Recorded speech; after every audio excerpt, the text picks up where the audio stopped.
Cyber crime के लिए शातिर रोज रोज नए हथकंडे अपना रहे हैं। वहीं लोग भी शातिरों के झांसे में आकर साइबर क्राइम का शिकार होते जाते हैं। विशेषज्ञों की माने तो किसी व्यक्ति या संस्थान का डाटा ब्रीचेस होने के पीछे ह्यूमन एरर प्रमुख वजह है। कई बार लोग साइबर फ्रॉड के लिए किसी का फोन अपनी समस्या बताकर लेने का प्रयास करते हैं, चाहे जितनी मर्जी रिक्वेस्ट अज्ञात व्यक्ति द्वारा की जाए, लेकिन किसी को यूज के लिए अपना फोन ना दे, क्योंकि इससे आपका डाटा ट्रांसफर करके शातिर आपको चपत लगा सकते हैं। देखिए पूरी खबर।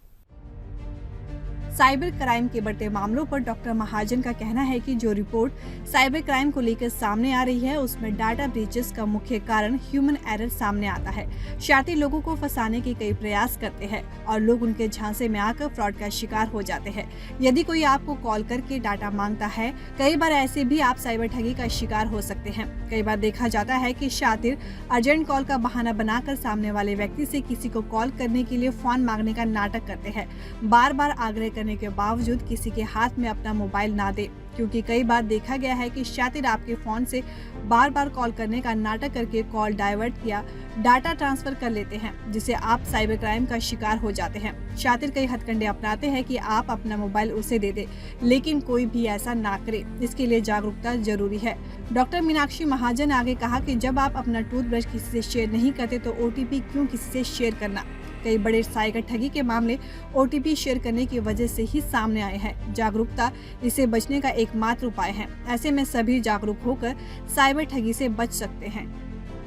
जो मैं कल ही एक डाटा देख रही थी, तो करीबन जो 95% हमारा जो डाटा ब्रीचेज हो रही है, चाहे इंडिविजुअल का है, ऑर्गेनाइजेशंस का है, तो वो ह्यूमन एरर की वजह से हो रही है। ये हमारी रिपोर्ट्स बता रही हैं, कई तरह के रिपोर्ट। तो अगर आम आदमी जागरूक रहे तो ये क्राइम नहीं हो, पर कहीं ना कहीं हम लालच में या कहीं उनके झांसे में आ जाते हैं। जो क्रिमिनल्स हैं वो ऐसे मोमेंट्स में हम लोगों को इस क्राइम का शिकार बनाते हैं कि हम उन पे सारी की सारी चीज़ें डाइवर्ट कर देते हैं। तो आजकल जो मैं सुबह ही आज न्यूज़पेपर में पढ़ रही थी, एक न्यूज़ आया था कि जो हमारा आजकल ऑटोमेटिक रोड टैक्स कटता है, उसके लिए भी कोई आदमी जो है वो रिचार्ज करने की कोशिश कर रहा होगा दिल्ली की तरफ जाने के लिए, और उसका एक रिचार्ज फेल हुआ, सेकंड रिचार्ज फेल हुआ, थर्ड रिचार्ज वो करने लगा गूगल पे के थ्रू, तो एक कॉल आ जाती है और कॉल से वो अपना OTP नंबर, आधार नंबर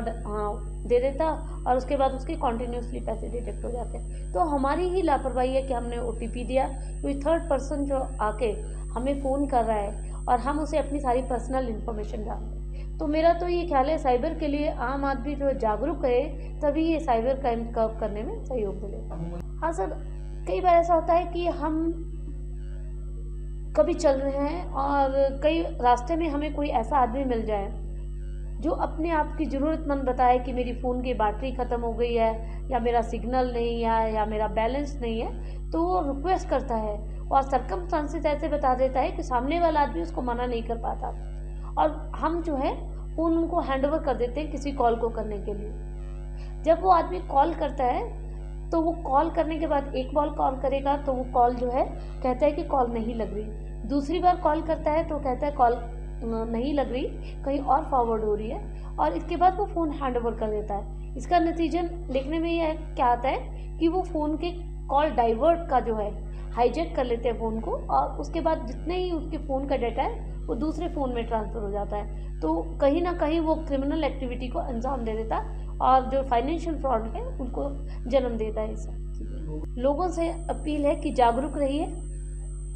जैसे आप अपना टूथब्रश शेयर नहीं करते, ना तो अपने फैमिली मेम्बर से ना फ्रेंड से, तो वैसे ही जो आपके पर्सनल्स हैं, आपके चाहे पासवर्ड्स हैं, OTP हैं, आधार है, ये किसी को भी किसी भी सूरत में शेयर ना करें, और जागरूक रहिए और सोशल एक्टिविटी बढ़ाइए, ताकि ना कि ऑनलाइन एक्टिविटीज़ बढ़ाइए।